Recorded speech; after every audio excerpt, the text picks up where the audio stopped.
जय जवान जय किसान। दोस्तों, एक तरफ देश के कृषि मंत्री जी के गृह प्रदेश में गिरदावरी की जा रही है कि किसानों का सैटेलाइट परीक्षण हो रहा है, किसानों का अपमान हो रहा है।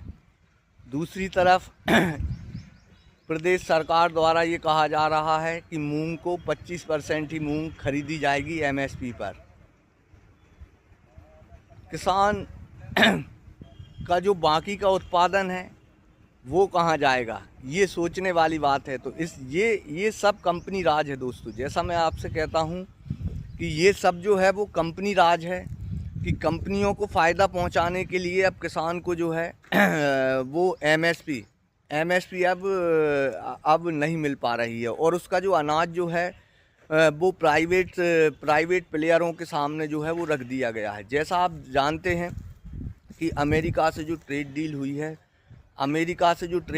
है, ये ट्रेड डील जो है इसमें जो एग्रीकल्चर सेक्टर को खोल दिया गया है और कृषि बाज़ारों को खोल दिया गया है। तो अमेरिका में पूरी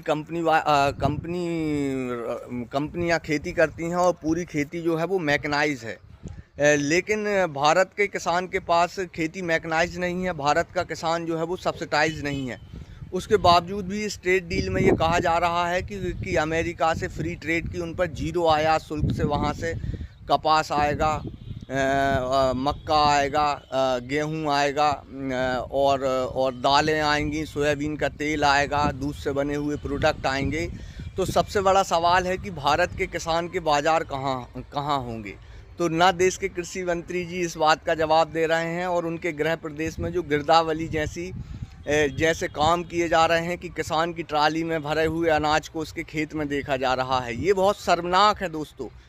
किसानों का इससे बड़ा कोई अपमान नहीं हो सकता कि उसकी ट्राली में भरे हुए अनाज को उसके खेत में देखा जा रहा है। इससे तत्काल बंद होना चाहिए। ये है सबसे बड़ा सवाल दोस्तों। ये है कंपनी राज, ये है प्राइवेटीकरण, ये है व्यापारवाद, ये है पूंजीवाद। तो अगर आपको लगता है कि इस पूंजीवाद में किसान का नुकसान हो रहा है तो आप इस वीडियो को ज़्यादा से ज़्यादा शेयर करें और अपनी राय कमेंट्स में दें कि क्या किसान का अपमान हो रहा है, क्या कंपनी राज में किसान को नुकसान हो रहा है। जय जवान जय किसान। जो किसान की बात करेगा वो देश पर राज करेगा।